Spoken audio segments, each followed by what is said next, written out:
Pemkab Bangli memutuskan ujian sekolah siswa kelas 9 SMP di Kabupaten Bangli berlangsung melalui tatap muka di sekolah.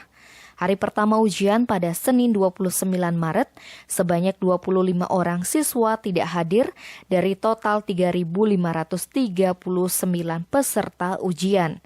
PLT Kepala Dinas Pendidikan Kepemudaan dan Olahraga Kabupaten Bangli, Idewo Agung Putu Purnama mengatakan, siswa yang tidak hadir diantaranya karena alasan sakit, keluarganya terpapar COVID-19, ada juga yang keluarganya dicurigai COVID-19 dan tidak mendapatkan izin dari orang tua karena khawatir dengan penyebaran virus corona.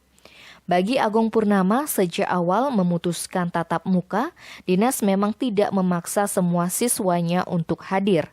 Yang tidak hadir bisa ikut ujian susulan, datang ke sekolah atau dengan daring. Berdasarkan pantauan Disdikpora, ujian tatap muka di 28 SMP berjalan aman. Masing-masing sekolah sudah memberlakukan protokol kesehatan dengan ketat. Siswa dipastikan menggunakan masker, wajib mencuci tangan, termasuk suhu tubuh pun dicek. Kemudian jarak tempat duduk di ruang kelas diatur maksimal 15 orang.